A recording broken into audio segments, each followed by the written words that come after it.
Voilà, nous préparons un coq. Ah, aujourd'hui c'est un coq. Hein? Cocorico. Donc un coq au céleri. J'ai déjà fait la recette de la poule au céleri. Disponible sur ma chaîne Émission Monseka. Donc ça va être avec du céleri. Vous voyez ici on a un bouquet garni. De l'huile d'olive, du poivre, du sel, de l'ail, de la persillade. Et voilà.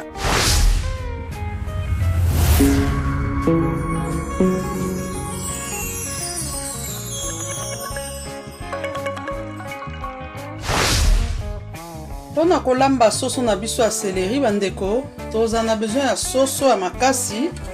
Ndenge na loba yango déjà na ba vidéo nanga. Nga penza na sepelaka na soso kaka mingi ya fermier. Donc bomona awa toza na soso ya mobali. Bomoni. Donc na sepelaka nanga na wilkite, na pluvera pete wana eza choix nanga. Soki o sepelaka nango yo kaka, mais conseil na opesa soki neti osala elubu ya bokoko neti soso ya lumbalumba luka soso ya boye oyo nasombi yango epa bandibu batekaka na bango yango. Bon oyo etali ekateli ya soso naka na façon nanga nakataka soso, nakotiela bino lien ya ekateli wana na méthode oyo nalongolelaka bapoile nyonso tu. Donc tokata soso awa na video oyo nakolakisa yango ya mibale te bokozwa lien. Donc toza na besoin ya soso na biso, toza na besoin tosala bouillon. Donc na lopoto babenga yango bouillon, partie oyo ezaka partie ya kotokisa soso na eboti mai to totie mai, partie na bouillon. Toza na besoin ya céleri, litungulu, carotte moko, awa na tie ndembi mais koka kozala pe poireau, et puis na persil, surtout tosalela bouquet garni. Na kofungola yango pona lakisa bino bouquet garni na biso. Bouquet garni na biso yango oyo eloko babengi bouquet garni yango ezaka mélange ya laurier, thym, parfois batiaka pe na persil. Nga na tie siko persil à frais comme na bouquet garni ya boye. Voilà bouquet garni. Donc oyo eza ba élément na biso ya kosalela bouillon. Tokotia lisusu mungwa, poivre na kati ya bouillon wana. Siko pona sauce na biso toza na besoin ya céleri parce que eza recette ya soso et ya céleri. Tozwi quelques branches à céleri penza ya mwa mingi. Tokati yango lokola ndenge tokataka ndunda me ya mwa minene po emonana na sauce. Toluki sikoyo totia baparti ya pembe ya ndembi, baparti ya vert yango wana kuna totiaki na bouillon. Litungulu na biso tokati. Tokosalela pe katikati ya tomate pelé à peu près 200 grammes. Tokobakisa lisusu ail ya poudre. Awa lisusu toya kobakisa oyo na bengi persillade mais awa eza congelé. Donc eza mélange ya ail na persil yango nde suka na assaisonnement tokotia na poivre na biso na mungwa na biso. Ndeko nanga soki osalelaka na yo jumbo, soki osalelaka cube, soki osalela oyo lingaka obakisi awa. Donc nga awa ekolamba ndako na ndako na basi ba mesana bango mo pe bazo dinga ba diminuer ba produits chimiques yango wana tokoma kolamba ndenge ya kala. Donc moto na moto awa eza évangile selon moto na moto. Et puis na cuisine na koyi koloba peke cuisine eza nango tout chemin mène à Rome, hein? Olambi pour atteindre résultat. Voilà ce que tokutani kuna pona kotala ndenge nzungu na biso eko évoluer. Nazongi lisusu pona bosani kolakisa mafuta nga na kosalela lelo mafuta ya huile d'olive. Okoki kosala mpe na mbila to mafuta oyo lingi.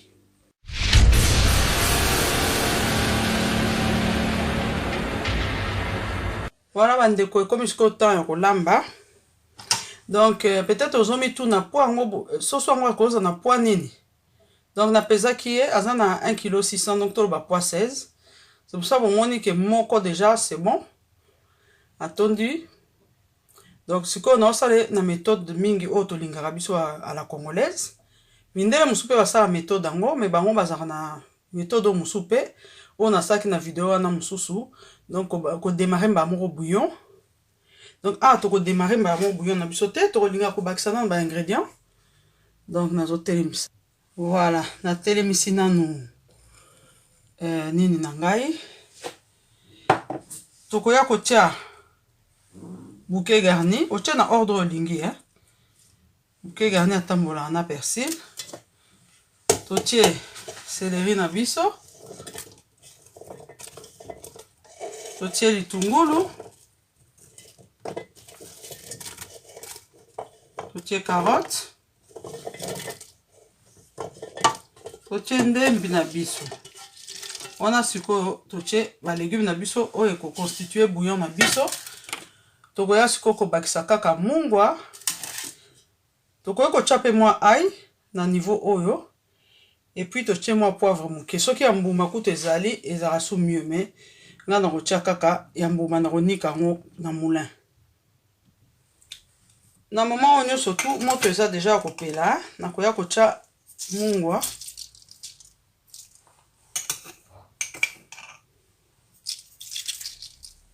Na kotia poivre. Ata ba poivre na biso ya Congo hein. Ezala ya Goma, soki ketchup, ba poivre nyonso to na local ezala bien.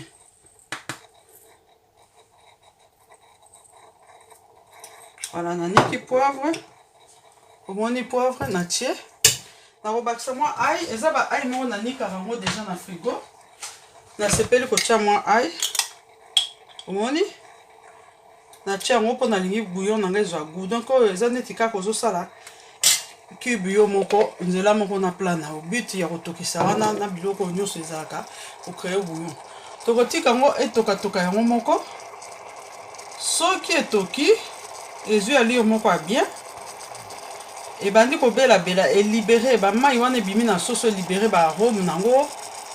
Nde siko place to ya ko chape ya mai ebele ko sauce na biso ebela. Ebela na kati ya bouillon wana. Et mai wana to ko batela ngo yango nde to ko lambele.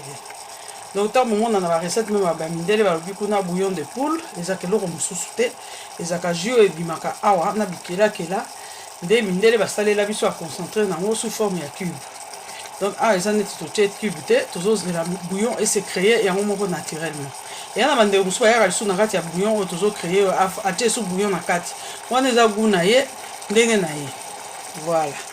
Tokutani tango ebandi déjà moi otoka.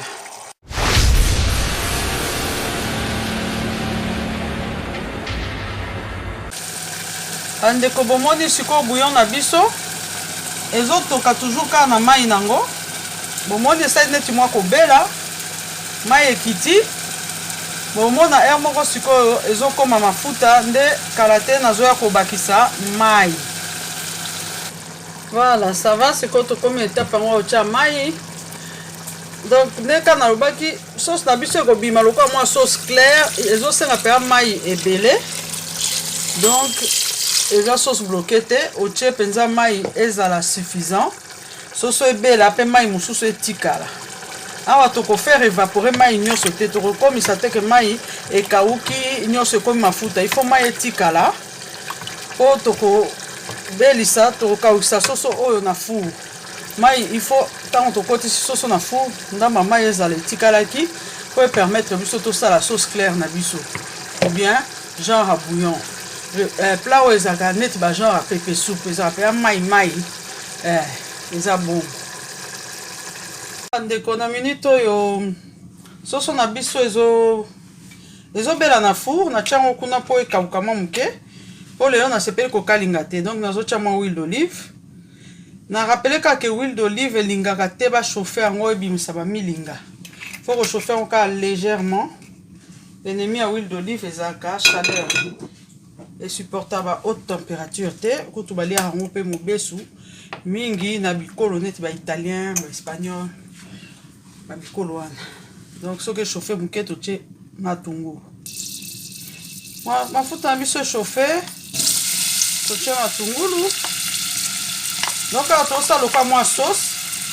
Plat yango ya sauce ya nini oyo. Ya céleri ezaka penza ba sauce bloquée te hein. Tomate penza mona na mingi te. Ya mingi bo benga sauce claire, ba genre ba sauce blanche, sauce tomate moko légère hein. Totia ndembi.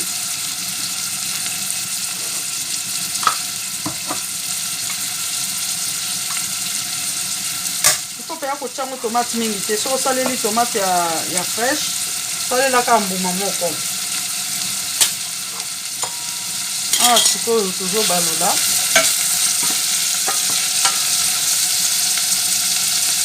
na lingaka ti ba matungulu nyonso ezwa goût na tiango mungwa misusu balingaka te, misusu batiaka na suka soki asali te ndeni na alingaka baelema nanga nyonso ebanda kozwazwa bagu deja neti soki okwei na litungulu ozosentir ete litungulu yango aza assaisonné kaka na cadre agu natie mpe matungulu nanga mwa ai soki osepelaka mpe na noix de muscade otie ngai eza teke nasepelaka nango te mais na recette oyo natie te. Après okoya kotia assaisonnement oyo il faut kobalola yango bien assaisonnement oyo tobengi persillade donc ai frais na persil frais natia yango mpe mwa ebele nalingi gu wana mpe edomine donc nazokende kobetabeta yango efondre ai na biso na persil na biso na persillade yango wana ezopanzana yoka nsunga moko ya matata eza obimawa mama le goût de chat kitoko wapi et poids donc tokobalola il faut mpenza matungulu na biso ebela mais ekoma mwindutu te na matungulu karamelize te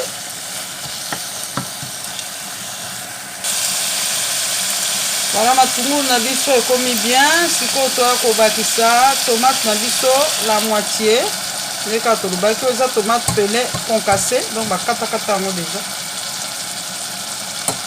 voilà ah tomate ekoti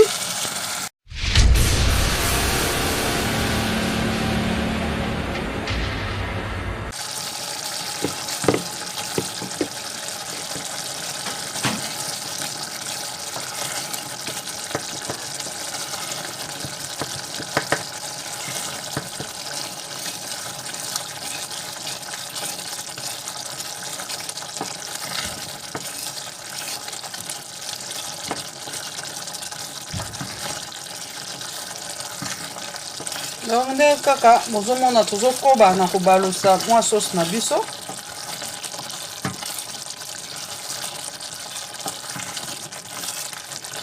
sikoyo na kotia yango fedu ebela mwa moke eza likambo kaka kobelisa biso mwa tomate wana me ndenge nalingaka korepete yango tomate pele ezala tomate ya mobesu te donc ça sert à rien kobelisa yango na niveau moko exagéré oyo eya kokomisa yango kutu na toxique.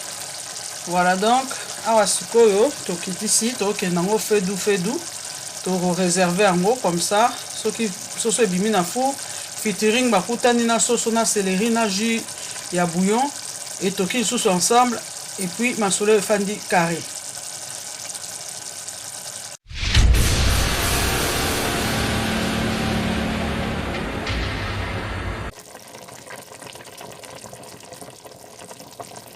Voilà sauce na biso elembaka te elembi mpona nga sikoyo dosage oyo c'est bon nazobimisa ngo na mai ya bouillon oyo natiango na four edore moke ezwa mwa coloration kaka na mafuta nango moko ensuite ntango ekozwa coloration wana nde toyei kobwaka sikoyo biloko nyonso mais entre temps tolongoli mpe bacarotte oyo tokogarde kaka bouquet garni mpona sauce.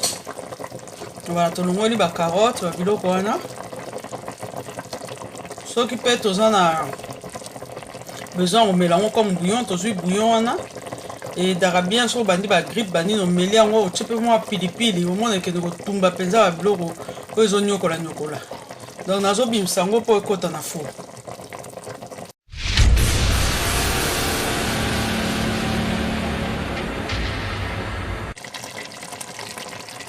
Voilà tokomi na suka pilipili na biso elembi biloko na biso ebeli na meki mungu mpona nga mpe ya mungu ekoki wana oyo nyonso tu na tiaki na début wana esali makambo nango c'est bon tozokende tia na sani sikoyo. Voilà bandeko ebeli oyo sani na nga yanga alingaka na nga kingo yango wana natie kingo donc omoni céleri biloko na biso yango wana tokomi na biso na suka mpona lelo émission moseka malo ya moderne elobi tokutani mbala ya nsima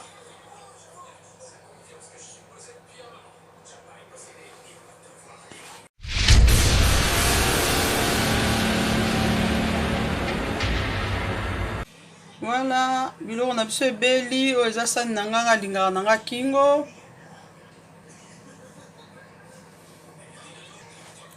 Nalingaka na nga kingo, voilà. Donc yango ba céleri, turo na sepela ko chango tomate ya bapele, omoni pele sali en loka mwa sauce, mais eza sauce peza bloqué te. Kaka ya mai mai nde tolobaki. Mais pese logi mosusu kotala on a salaki na français au moins les a différents et on a toloba kaka touche même en Rome et puis dans la cuisine tous les coups sont permis à part ba recette za protégée to ba recette de base la cuisine française to ya ba cuisine mosusu o ko bouger te recette nyo za changeable recette nyo za adaptable so cha mafuta plus yo kaka soko diminuer mafuta yo kaka so cha cube ndengo lingi so cha te. Cuisine ezaka toujours adaptable, toujours revisitable. Voilà, sauf la recette classique. Neti pondo limbondo, eza pondo limbondo, pour za limbondo, il faut ebima vert, bacha ngo mokwa ou bien bacha bicarbonate. Yango limbondo, so limbondo bacha bicarbonate, te c'est eza eloko mususu. Voilà, voilà, voilà. Pona lelo to suki wana. To kutani mbala sima émission Moseka Malaya moderne. Et pamboli bino na bandako na bino bobo sana ko s'abonner te bo fina cloche à notification pour la prochaine vidéo na biso. Bye.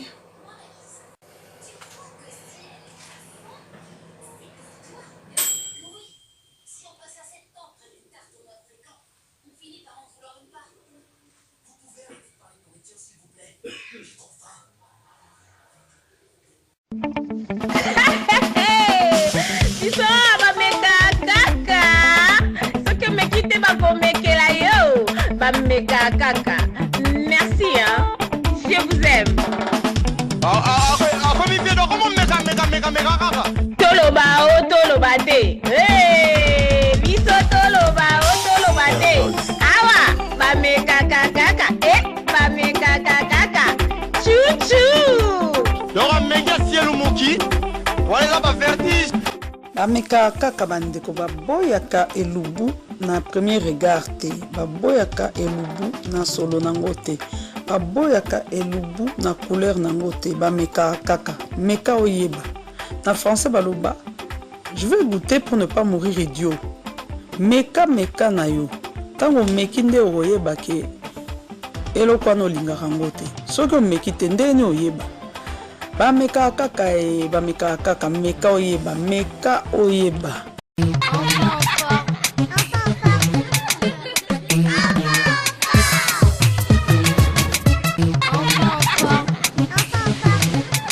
Bonjour les amis, savez-vous que les bonnes habitudes pour prendre soin de nos corps, les bonnes habitudes alimentaires et sportives que nous développons en étant petits influencent sur les habitudes que nous aurons tout au long de notre vie. Alors voici Enfants en forme, où nous allons bouger, nous dépenser, apprendre sur les fruits et légumes, apprendre à manger sainement et apprendre à prendre soin de nos corps.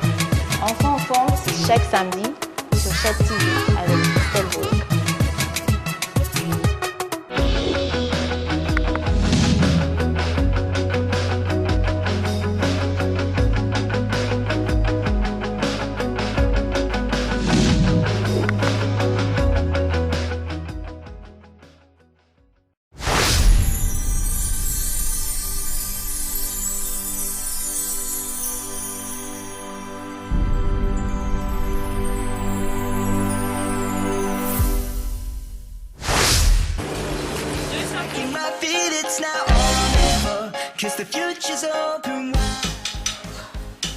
Très heureux de vous retrouver, très nombreux, le fidèle l'émission Moseka de Malewa moderne.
Merci.